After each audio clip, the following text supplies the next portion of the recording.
Well, hi, this is Papa, and I want to relate to you a number of subjects that involve my upbringing when I was living with the family that I grew up with.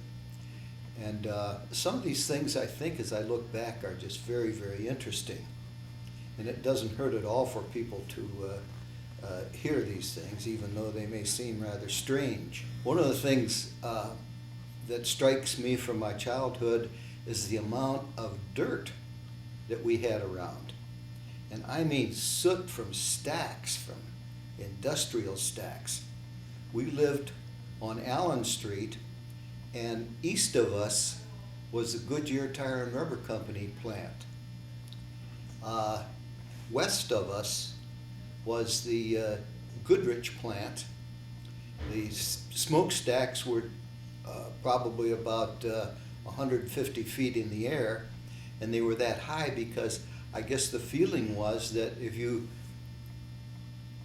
had the soot and the particulate from smoke go up in the air, the wind would pretty much take care of it.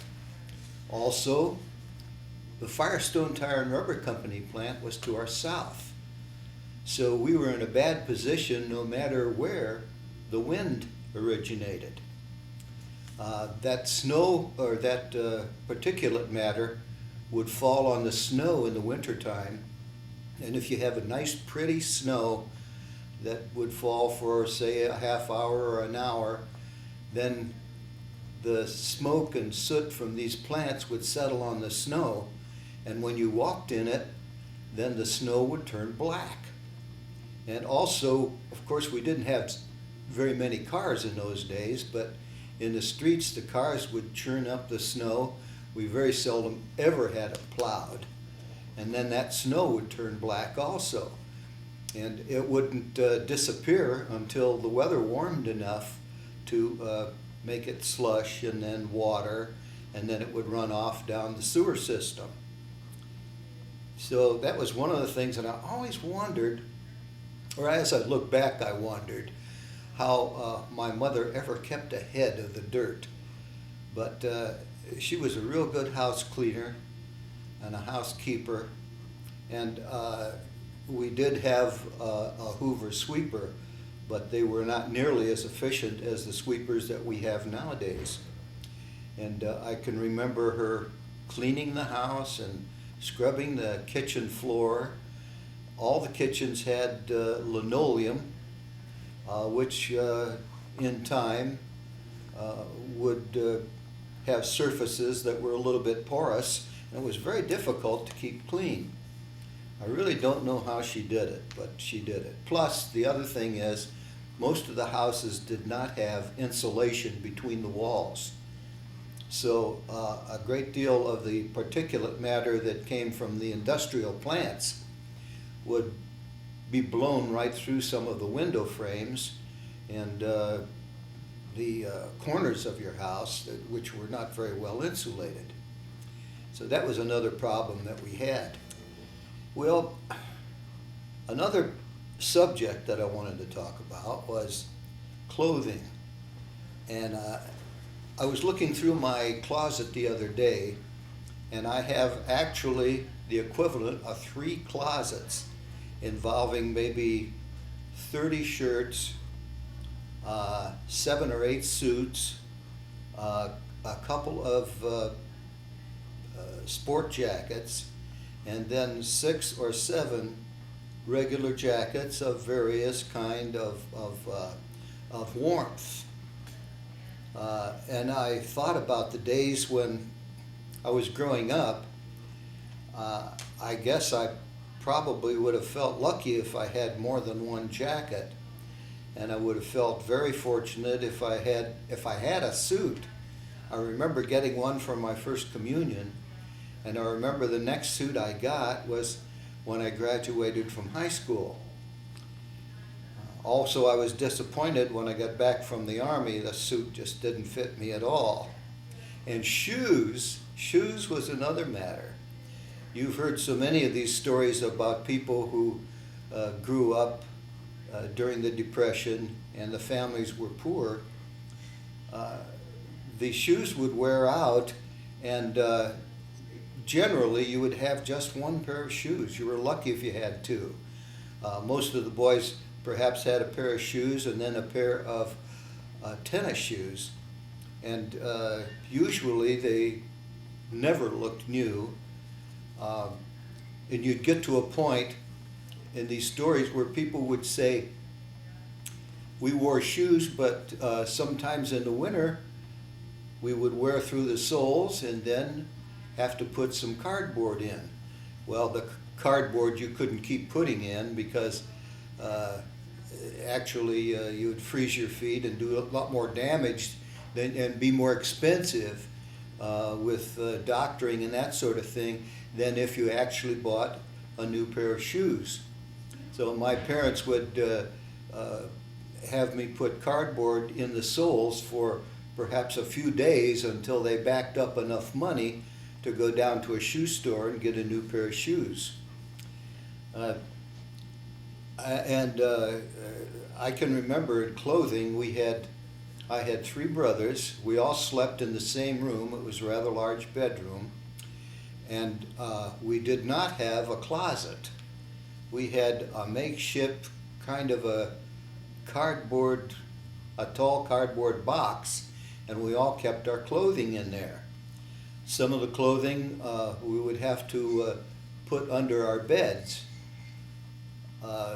So that nowadays I think about the fact that I have the equivalent of 3 closets that takes care of all of these clothes, and the shoes. I now have probably about 8 pairs of shoes, and I alternate the use of these shoes, and I think they're going to last me another 20 or 30 years, but I'm not going to live that long. Okay, another thing that came to mind was the kind of bathrooms that we have.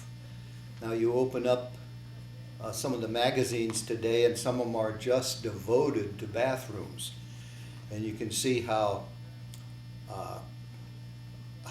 beautiful these bathrooms are, and how roomy they are, and luxurious. And I remember in our house, for 10 people, we had one bathroom. And I don't really remember a lot of fighting for the bathroom, but I do remember that the girls got to use the bathroom more than the boys, and would take precedence in having their turn at the bathroom. But they all seemed to be very congenial and really aware of the fact that there were a number of people waiting to get into the bathroom, especially when you got up in the morning to go to school, or in later life when you got up to go to work. Another thing that we had was, in the neighborhood in which I lived, many of the houses were built when the lots were not always occupied by houses, so that these houses would be kind of far apart, and each house would have a cistern, very much like it would be in the country. You'd have a cistern that would catch the water from the roof, and it would fall into a pipe, and the pipe would go underground into a big hole that had aligned sides, and then the bottom of the cistern was also lined, so that about every 5 years you would have to drain this cistern and then clean up the inside, take all the silt out of it, and get the water such that it wouldn't be pumped up into your sink or your bathtub and be dirty or full of algae. So that was one of the things that we had to put up with. But as I grew to be, say, 10 or 14 years old, more and more houses were built so that you would have cisterns in the backyards of the old houses, and then the new houses would be hooked up to regular water lines that were put in by the city. And another problem along with that was many of the bathrooms that were put up in the old houses were outhouses that were put in the backyard. And as new houses were built and old houses were changed over to plumbing and that sort of thing on the inside, there were still a number of houses that still had outhouses in the backyard.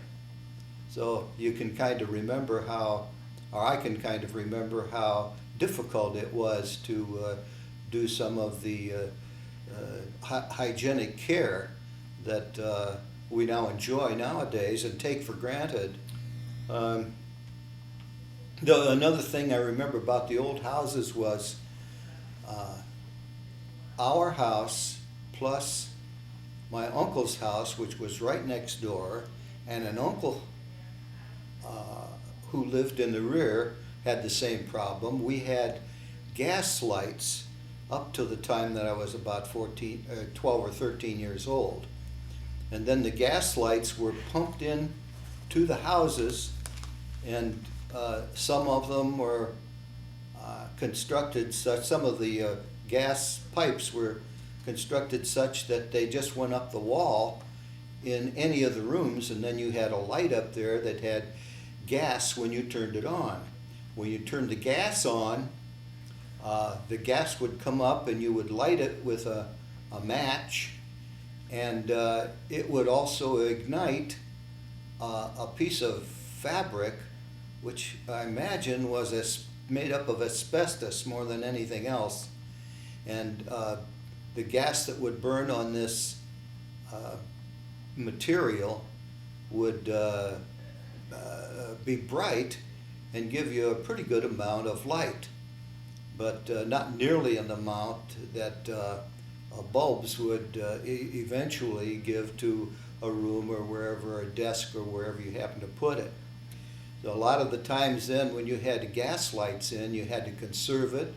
You had to be very, very careful so that the gas didn't become a factor in causing fire inside the house. And I'm sure a great many fires that that were started in those days simply burned the house down before you had a fire department that could come and put it out. I can remember when they took all the lines out for the gas and put in heavy-duty wire that came in from the street, and this was put in such a way that it came up the inside of the walls, and then as it is today, your outlets and all of the lights in the ceiling then were supplied by the electric company would put them into your house, and then it was up to you to get a hold of a builder or an electrician that would wire your house for you and provide you with lights and for other forms of use of electricity. I can't really recall all the uses that we had for electricity in those days. I know that we did have mixers for preparing food, and I can't remember any electric kind of ovens so in those days. We kept gas pipes going to stoves in the kitchen for our source of heat for cooking food and so on. So, I'd just like to continue some of my reflections on some of the things that I remember from the past that seem so different than they would be for most of the children today who are growing up in families. One was the sleeping arrangements that we had. In my day, most of the houses were relatively small, and our sleeping arrangement in our house was the upstairs was composed of 2 bedrooms. They were probably about 15 by 15 or those kind of measurements somehow. The girls slept in 1 bedroom. I had 3 sisters, and the boys slept in another bedroom. I remember when we would go to the neighborhood movie houses, of course, you'd only pay a nickel or a dime to get in, but sometimes you couldn't afford that. So if anybody went to a movie, after they got back from the movie, it would be probably about 9 o'clock in the evening. And most of the lights were out at that time, and most people were in bed by 9 o'clock. But the one who went to the movie would probably see one or two features, and then they would tell us about the movie. And it's surprising to me even now how interesting it was to hear about these movies. And they would seem to remember everything that went on in the movie, because proof of that was that eventually, if you got to see the movie, you knew what was coming up in each of the scenes as the plot kind of presented itself. Let's see, another thing. If you went into a movie, usually you took your popcorn or your candy into the movie with you. These were sold in stores around the neighborhood. And we didn't have counters, for instance, in the movie houses where you would go up and buy things that you could take to your seat and eat while you enjoyed the movie, the presentations. Another thing was radios. We had a radio, and I remember it was about 1926. I would have been quite a small child at the time. The news would come on sometimes in the evening. You would have probably one half hour that would be devoted to both the local and the state and national news and international news. But that was not nearly as refined, of course, as it is today, or specialized. And then there would be stories, since there was no TV, there would be stories on radio that would be dramatized by actors in a studio.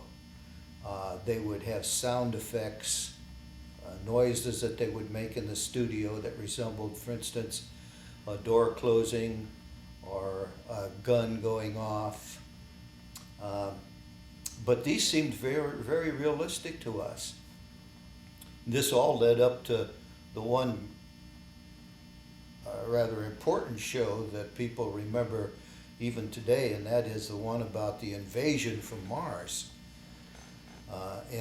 This was very realistic. At that time, I think I was a freshman in high school or a sophomore in high school, and I heard this story as it unfolded, and it did sound very realistic, as if there was some reporter somewhere telling us about all these things that had happened.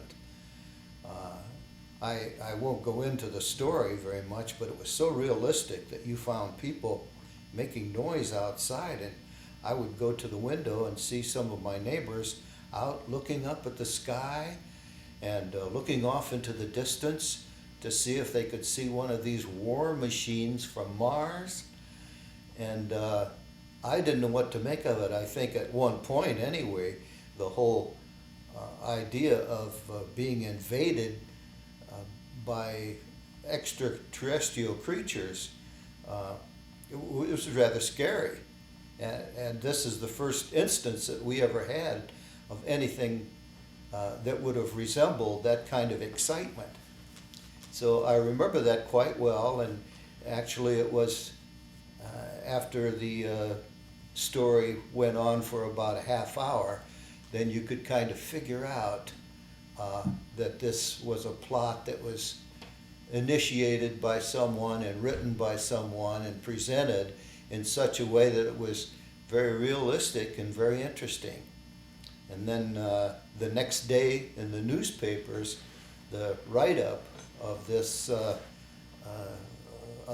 story that had appeared on radio was loaded with information about what happened in this city and that city as a result of the story broadcast. and criticisms about it. And for some of the people who wrote about movies, not about movies, but about radio, how thrilled they were that somebody could be so creative as to produce something like this that would scare the daylights out of the whole country. So I just remember that very well. There was another thing about, I remember my parents were, I call them really good people. Both of my parents were very unselfish. This is the thing that I can remember most about their characteristics. There was one time a family that lived about half a block from us, and the father in the family was an alcoholic. I didn't realize that there were alcoholics around in those days, but when my parents explained this to me, then I kind of caught the idea. The man was an alcoholic, and he was dismissed from his job, and he was a painter. And they couldn't pay the bills, the rent for their house, or the utility bills or anything like that for probably about 2 months. Then the owner of the house had them put out into the street, and they had nowhere to go, so my parents invited them to stay with us until they could arrange something for themselves and build up an amount of money to rent another house or whatever. But they stayed with us for quite a number of days until they got things sorted out for themselves.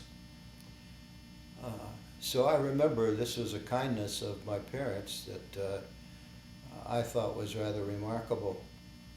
There was another instance. We had a relative who lived in Toledo, and they had a girl in the family who had a personality that was rather difficult on her brothers and sisters and her parents. And the parents, the father and my father were brothers.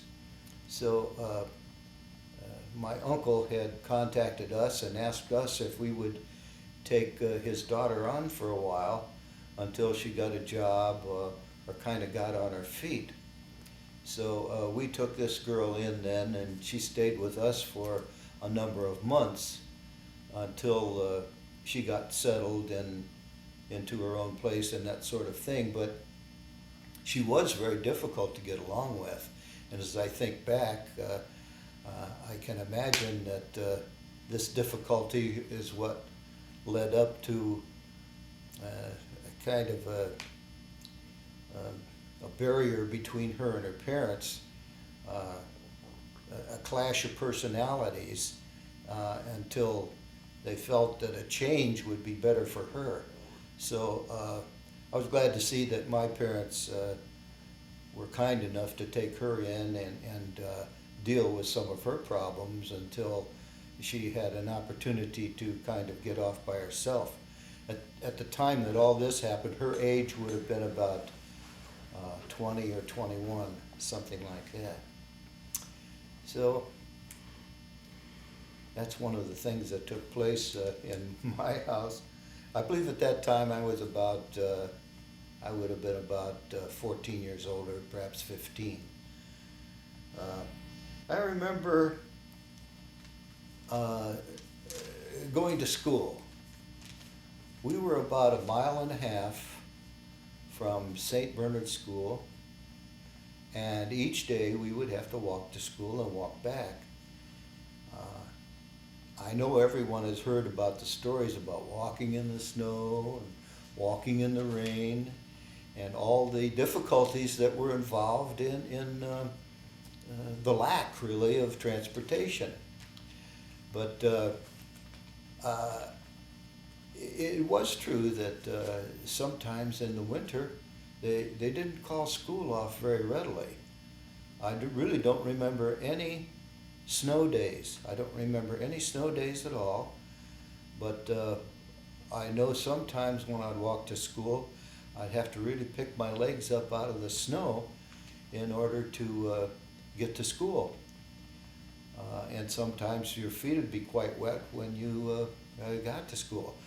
There was a man who lived about 3 blocks away who had 2 children who were going to St. Bernard's School also.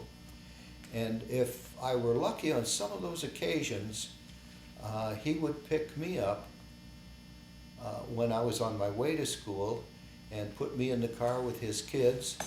And I thought that was such a wonderful thing to happen to a person, to get an opportunity to have some transportation to go to school at any rate. This didn't usually happen on the way back from school. I think probably this man had a work shift that would not permit him to pick up his kids and take them back home.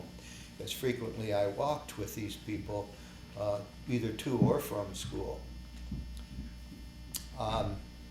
Walking was something, of course, that we did. There were no, I should say there were few instances that would represent a danger to pedestrians in those days. The number of cars that were present in the country probably was perhaps something like 2 or 3 million. And of course, over the last 50 years, we would produce perhaps as many as 20 million cars a year. So we didn't have a lot of transportation in those days. And of course, we didn't have the dangers that would be involved in having a great many cars around. I don't remember ever having school guards that were on the corners to direct you to go across the street, either to school or coming back. So that was one of the things that is really quite different from what transportation is today and how you dealt with it. Another thing about walking was, in those days, I don't really recall anyone, and I knew a wide variety of people in different, having different incomes, large incomes, some of them, and medium incomes and small incomes. I don't remember any of those families ever having a pool in their backyard. And when we wanted to swim, and we wanted to learn to swim, we would have to walk to either a lake or to the canal. I learned to swim in the canal that runs through Akron, and I'd have to walk probably about a mile to get to the canal. And the way I learned to swim was I'd jump into the water on one side of the canal and then either float or thrash my arms a little bit to get to the other side. If I did this a number of times, I realized that before long I could swim. And then I could swim distances that were rather long, actually, half miles, sometimes a mile. But when we did go swimming in the summertime, we would walk out to the Portage Lakes. This involved a hike of about, maybe 6 miles one way. So during the course of the day, you would walk 12 miles for a swim. If you did any fishing, you didn't need a license in those days. Then you were faced with the same sort of a situation. You'd take your pool with you.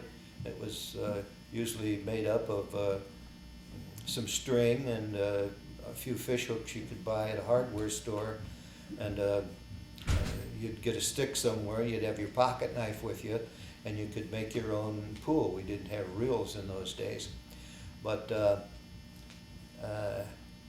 to walk that distance, of course, you get very hungry too. My mother always made us a couple sandwiches and an apple. We could stick those in our pocket.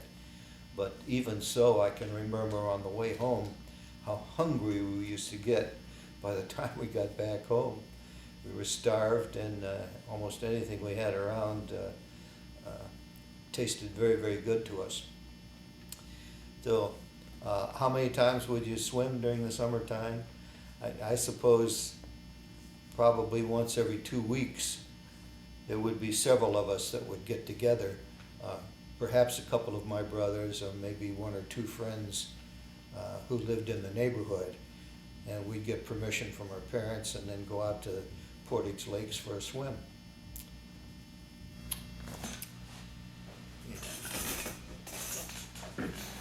One of the things that I remember about one of my activities when I was going to grade school, St. Bernard's is in the downtown area, so that if I walked from the schoolyard, actually it was only 1 block, I'd walk from High Street to Main Street, I was right in the downtown section. And so frequently after school, I would go with either one of my brothers or with one of my friends, one of my classmates, into the downtown area, and we would go in and out of the large dry goods stores just to look around. I don't really remember being very nuisancy or meeting people who felt that we were in the way, and that includes clerks and that sort of thing. But I also don't understand or have any memory of my parents objecting to me being an hour late coming home from school. But a lot of this activity was just to see the interesting things downtown. And at that time, most of the activity, purchasing and that sort of thing, took place in the downtown area rather than in neighborhood areas where you may have markets and things like that. Which brings another point, and that is